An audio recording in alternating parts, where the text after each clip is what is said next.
நமது ஆண்டவர் மீட்பெருமாய் இயேசு கிறிஸ்துவின் விலையேறப்பட்ட நாமத்திலே உங்கள் யாவருக்கும் அன்பின் நல்வாழ்த்துக்கள் கூறி இன்றைய தியானத்திற்கு உங்களை தயவோடு அழைக்கிறோம்.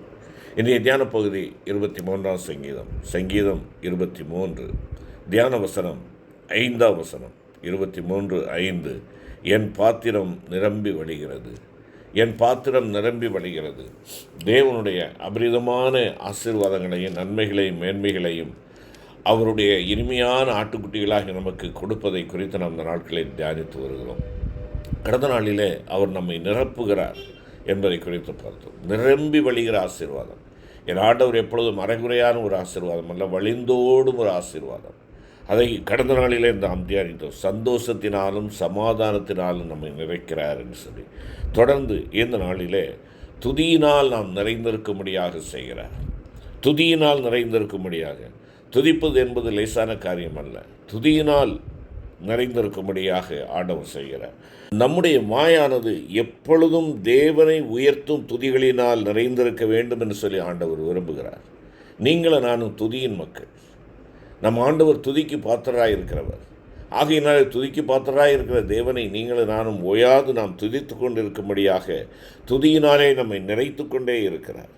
நம்முடைய தேவனை உயர்த்தும் துதிகளினாலே, முறைப்பாடுகள் அல்ல, புலம்பல்கள் அல்ல, தூற்றுவதல்ல. என் வாயிலே எப்பொழுதும் தேவனை துதிக்கும் புதிய பாட்டுகள் அங்கே காணப்பட வேண்டும். புதிய புதிய பாடல்களை கொடுக்கிறார். அதைத்தான் சங்கீதக்காரன் தன்னுடைய அனுபவமாக சொல்கிறார். அவரை துதிக்கும் புதிய பாடலை கொடுக்கிறார் என்று சொல்கிறார். நான் உளையான சேற்றில் இருந்தேன், ஆண்டவர் என்னை தூக்கி எடுத்தார், கண்மலையின் மேல் நிறுத்தினார், என் அடிகளை உறுதிப்படுத்தினார், என்னை பலப்படுத்தினார், புதிய பாடலை என் வாயிலே கொடுத்தார் என்று சொல்கிறார். ஆம், பிரியமான கர்த்தருடைய பிள்ளை, ரட்சிக்கப்பட்டவன் கீதம் பாட வேண்டும். ரட்சிக்கப்பட்ட பிள்ளைகள் தேவனை துதிக்க வேண்டும். விடுதலையாக்கப்பட்ட பிள்ளைகள் தேவனை போற்றி பாடி துதித்து ஆண்டவரை ஆர்ப்பரிக்க வேண்டும். இதைத்தான் வேதாகமத்திலேயே நாம் பார்க்கின்றோம். யாத்ராகமத்திலே நாம் பார்க்கின்ற பொழுது இஸ்ரவேலிற்கு கிடைத்த மீட்பை பார்க்கிறோம். ஓங்கிய புயத்தினாலே ஆண்டவர் தம்முடைய பிள்ளைகளை வழிநடத்தினார். அவர்களை பல லட்சம் மக்களை வெளியே கொண்டு வருகிறார்கள். கொண்டு வந்து அங்கே செங்கடல் பிளக்கப்படுகிறது, செங்கடலை கடக்கிறார்கள். இப்பொழுது அவர்கள் எகிப்திலிருந்து பிரிக்கப்பட்டு விட்டார்கள், விடுதலையாக்கப்பட்டு விட்டார்கள். உடனடியாக செய்த காரியம் என்ன? இன்றைக்கு மக்கள் என்ன செய்வார்கள்? ஒரு பெரிய வெற்றி அடைந்து விட்டார்கள் என்றால் அந்த இடத்துல ஒரு நினைவு சின்னத்தை எழுப்புவார்கள். ஆனால் இங்கே அந்த செங்கடலை கடந்த பின்பாக நினைவு சின்னம் அல்ல, என் நேசருக்கென்று பாடல்களை பாடினார்கள். நேசருக்கென்று பாடல்களை பாடினார்கள். யாத்ராகமம் 15ஆம் அதிகாரத்திலே நாம் பார்க்கின்றோம். அந்த தேவனுடைய மகத்துவத்தை குறித்து மோசேயும் இஸ்ரவேல் ஜனங்களும் பாடுகிற பாடலை நாம் அங்கே பார்க்கிறோம். குறிப்பாக அவருடைய மகத்துவத்தை அங்கே சொல்லி பாடுகிறார்கள். 11ஆவது வசனத்திலே பார்ப்போம் என்றால், கர்த்தாவே, தேவர்களில் உமக்கு ஒப்பானவர் யார்? பரிசுத்தத்தில் மகத்துவம் உள்ளவரும் துதிகளில் பயப்படத்தக்கவரும் அற்புதங்களை செய்கிறவருமாகிய உமக்கு ஒப்பானவர் யார் என்று சொல்லி அவர்கள் பாடுகிறார்கள். ஆம், எனக்கு அன்பான கர்த்தருடைய பிள்ளைகளே, தேவனுடைய மகத்துவத்தை கண்டவர்கள் தேவனை இப்பொழுது எப்படி பார்க்கிறார்கள்? ஆண்டவருக்கு நிகர் யாருமே கிடையாது. என் தேவனுக்கு நிகரானவர் இந்த பூமியிலே ஒரு நாளும் கிடையாது. அவரே எல்லாவற்றுக்கும் மேலானவர். அவருக்கு சமமானவன் ஒப்பானவன் யாரும் கிடையாது என்று சொல்லுகிறார். மாத்திரமல்ல, பரிசுத்தத்தில் மகத்துவம் உள்ளவர். என் ஆண்டவருடைய குணாதிசயங்களை அங்கே அவர்கள் தங்களுடைய பாடல்களிலே கொண்டு வருகிறார்கள். ஆண்டவருடைய சிந்தையை அங்கே வெளிப்படுத்துகிறார்கள். தேவனுடைய மேலான சிந்தையை அங்கே அவர்கள் வெளிப்படுத்துகிறார்கள். சுத்தத்தில் மகத்துவம் உள்ளவர். அவரை பாடுவது எனக்கு கிடைத்திருக்கிற சிலாக்கியம். துதிகளில் பயப்படத்தக்கவர். ஆம், துதியினாலே நிறைந்திருக்கிறவர். அந்த துதிக்கு அவர் செயலாற்றுகிறவராக இருக்கிறார். அற்புதங்களை செய்கிறவர்.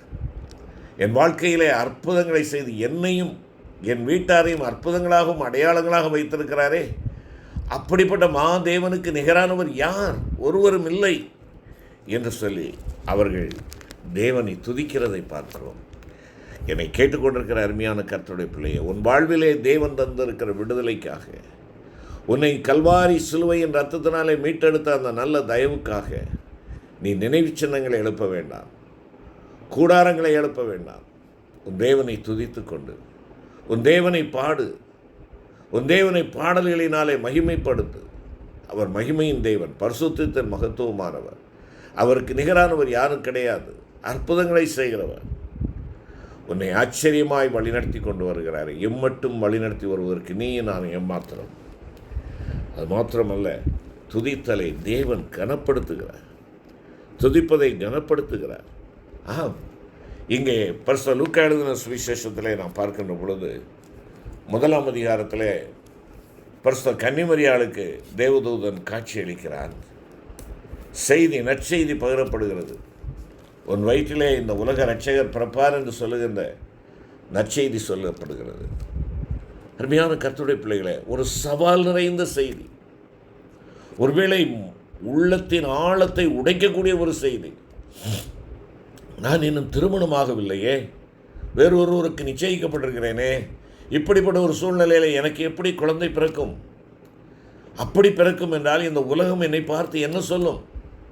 சவால் நிறைந்த ஒரு வாழ்க்கை. என்னை கேட்டுக்கொண்டிருக்கிற அருமையான சகோதரனே, சகோதரியே, இந்த செய்தி சொல்லப்பட்ட உடனே எனக்கு ஒரு அடையாளத்தை தாருங்கள் என்று சொல்லி அவள் கேட்கவில்லை. எனக்கு ஒரு அடையாளம் வேண்டும் என்று சொல்லி கேட்கவில்லை. இல்லை என்றால் அழுது முறையிடவில்லை, புலம்பவில்லை. மாறாக நான் ஆண்டவருக்கு அடிமை என்று சொல்லி ஒப்புக் கொடுக்கிறார்கள். துதித்து பாடுகிறார்கள். தேவனை துதித்து பாடுகின்ற ஒரு அனுபவம். யார் யார் ஆண்டவராகிய இயேசு கிறிஸ்துவை தங்களுடைய உள்ளத்திலே பிறப்பதற்கு இடம் கொடுக்கிறார்களோ அவர்களுக்கு முன்பாக இருப்பது சவால் நிறைந்த ஒரு வாழ்க்கை. ஆண்டவருடைய அடிச்சுவட்டை பின்பற்றி நடப்பது சாதாரணமான ஒரு வாழ்க்கை அல்ல, சவால் நிறைந்த ஒரு வாழ்க்கை. தேவனை பிரியப்படுத்தி வாழுகின்ற வாழ்க்கை, தேவனுக்கு கனத்தை மகிமை கொண்டு வரக்கூடிய ஒரு வாழ்க்கை. உலகத்தோடு கூட நான் வாழுகிறது வெகு எளிது. ஆனால் உலகத்தில் இருந்தாலும் உலகத்தில் இல்லாமல் உன்னதரோடு நான் ஜீவிப்பது ஒரு சவால் நிறைந்த ஒரு வாழ்க்கை. அதற்கு தன்னை அர்ப்பணித்தார்கள். பாட்டினாலே ஆண்டவரை மகிமைப்படுத்துகிறார்கள். துதியினாலே தேவனை மகிமைப்படுத்துகிறார்கள். என்னை கேட்டுக்கொண்டிருக்கிற அருமையான தேவனுடைய பிள்ளையே, உன் வாழ்க்கையிலே நெருக்கங்கள், பிரச்சனைகள், கஷ்டங்கள், ஒருவேளை உன்னாலே கனவில் கூட காண முடியாத, உன்னால் கிரகிக்கக்கூடாத காரியங்கள் ஏதோ ஒன்று உன்னுடைய வாழ்க்கையிலே உன்னை சந்திக்கிறது என்றால் நீ சோர்ந்து போகாதே, தளர்ந்து போகாதே. என் ஆண்டவருக்கு அடிமை என்று சொல்லி நீயே நான் ஒப்புக் கொடுத்து அவரை துதியினால் நாம் பாடுகின்ற பொழுது என் தேவன் துதியினாலே எல்லாவற்றையும் நம்முடைய விரோதமாக இருக்க காரியங்களை துரத்தி நம்மை மேன்மைப்படுத்தக்கூடியவராக இருப்பார். துதியின் ஆயுதத்தை ஆண்டவர் நமக்கு கொடுத்திருக்கிறார். அந்த துதியினாலே நாம் எல்லா சவால் நிறைந்த வாழ்க்கைகளை மேற்கொள்ள முடியும்.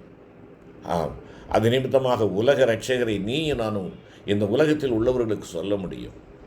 சவால் நிறைந்த அந்த ஒரு வாழ்க்கையை ஏற்றுக்கொண்டார்கள். உலக இரட்சகரை இந்த உலகத்திற்கு கொடுத்தார்கள். அருமையான கர்த்தருடைய பிள்ளைகளை, நீங்களும் நானும் உலக இரட்சகரை கொடுக்கும்படியாக அவரால் தெரிந்து கொள்ளப்பட்ட பாத்திரங்கள். கிறிஸ்து உங்களில் உருவாக மட்டும் கற்பவேதனைப்படுகிறேன் என்று சொன்னார் பவுல். ஆம், மற்றவர்களுடைய வாழ்க்கையிலே கிறிஸ்து உருவாவதற்கு நீங்களும் நானும் இந்த வேதனை உள்ள சவால் நிறைந்த வாழ்க்கையை துதியினாலே சந்திப்போம். முதலாவதாக நாம் அங்கே பார்ப்போம் என்றால் அப்போஸ்தலர் நடபடிகளின் புத்தகத்திலே நாம் பார்க்கிறோம். 16ஆம் அதிகாரத்திலே நாம் பார்க்கின்ற பொழுது அங்கே பவுலும் சீலாவும் சிறைச்சாலையில் அடைக்கப்படுகிறார்கள். சிறைச்சாலையில்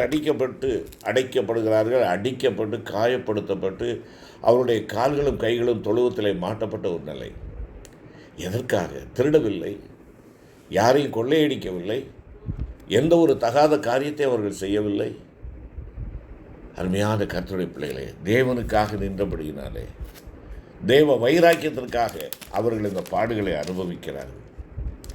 சிறைச்சாலையிலே ஏன் ஆண்டவரை எங்களுக்கு இந்த இக்கட்டான நிலையை கொடுத்தீர் என்று சொல்லி அவர்கள் கேட்கவில்லை.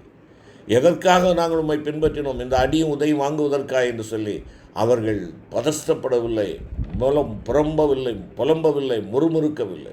கிறிஸ்துவுக்காக வாழும் வாழ்க்கையில் என்ன வந்தாலும் ஏது வந்தாலும் என் ஆண்டவரை துதிப்பேன் என்று சொல்லி அவர்கள் தங்களை ஒப்பு கொடுத்திருந்தார்கள், துதித்தார்கள். சிறைச்சாலையிலே தங்களுடைய கைகளிலே பூட்டப்பட்டிருந்த அந்த சங்கிலிகளினாலே இசை உண்டாக்கி அவர்கள் தேவனை துதித்து கொண்டிருந்தார்கள். அருமையான கர்த்தருடைய பிள்ளைகளே, தேவன் எங்களை வாழ வைத்தாலும் சரி, இல்லை என்றால் இந்த இடத்துல எங்களை வீழ வைத்தாலும் சரி, எங்கள் தேவனை துதிப்போம். எந்த ஒரு நெருக்கங்களும், எந்த ஒரு பாடுகளும், எந்த ஒரு பிரிவுகளும் எங்களை ஒன்று செய்ய முடியாது என்று சொல்லி தைரியத்தோடு அவர்கள் நின்றார்கள். கடந்த 2-3 தினங்களுக்கு முன்பாக 10ஆம் தேதி ஒரு அருமையான சகோதரர், தேவனுடைய பிள்ளையாய் ஊழியம் செய்து வந்த சார்லி கிர்க் என்று சொல்லக்கூடிய அமெரிக்காவை சேர்ந்த நண்பர் சுட்டுக் கொல்லப்பட்டார். சுட்டுக் கொல்லப்பட்டார். அவருடைய மனைவி சாட்சி சொல்லுகிறார்கள். அவர்கள் தேவனோடு இருக்கிறார்கள். இரத்த சாட்சிகளினுடைய கிரீடத்தை அணிந்தவர்களாக ஆண்டவருடைய அருகிலே நிற்கிறார்கள். நான் ஆண்டவரை துதிக்கிறேன் என்று சொன்னார்கள். அருமையான கர்த்தருடைய பிள்ளைகளே, உன் வாழ்க்கையிலே நீ எதிர்பாராத ஒன்று உனக்கு நடைபெறுகிறது என்றால் ஆண்டவரை தூற்றாதே, தூசிக்காதே. உன் ஆண்டவரை துதியினாலே பாடு. துதிக்க துதிக்க உன் பாடுகள் நீங்கும். துதிக்க துதிக்க உன் கட்டுகள் விலகும். துதிக்க துதிக்க உனக்கு விடுதலையும் மீட்பும் உண்டு. ஆம், உன்னை விடுவித்ததினாலே நீர் அவரை துதி. செங்கடலை கடந்து வரும் கிருபை கொடுத்தாரே, நீ ஆண்டவரை துதித்து கொண்டிரு.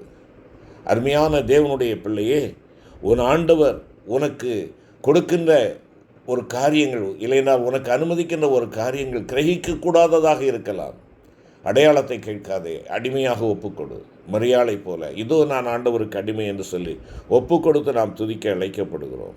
தேவனுக்காக வாழுகின்ற வாழ்க்கையிலே உன்னை சந்திக்கின்ற எல்லா சித்திரவதைகளுக்கும், உன்னை உபத்திரப்படுத்துகிற அனைத்து காரியங்களுக்கும் நீ அவைகளின் மத்தியிலே நீ ஆண்டவரை பாடி மகிமைப்படுத்து. சிறைச்சாலை கதவுகள் தானாய் திறவுண்டு போகும், சங்கிலிகள் கலந்து போகும். ஜெபிப்போம். அன்பினாண்டவரே, நாங்கள் துதியினால் நிரப்பப்பட வேண்டும் என்று சொல்லி நீர் விரும்புகிறீர். எல்லா சூழ்நிலைகளிலும் துதிக்கு பாத்திரராக இருக்கிற உண்மை நாங்கள் துதிக்க வேண்டும் என்று சொல்லி விரும்புகிறீர். எங்களுடைய வாழ்விலே விடுதலை கொடுத்த வாழ்வுக்காக, எங்களை வழிநடத்தி கொண்டு வருகிற வாழ்வுக்காக, உம்மால் வழிநடத்தப்படுகின்ற பொழுது தேவரீர் எங்களுக்கு அனுமதிக்கிற சில சவால் நிறைந்த வாழ்க்கைகளுக்காக உம்மை துதிக்கிறோம், ஸ்தோத்தரிக்கிறோம். அந்த பாடுகளிலே உம்மை பாடி மகிமைப்படுத்தும்படியாக கிருபைகளை எனக்கும் எங்களுக்கும் தாரும். இயேசு கிறிஸ்து மூலம் வேண்டிக் கொள்கிறோம் நல்ல பிதாவே. ஆமென்.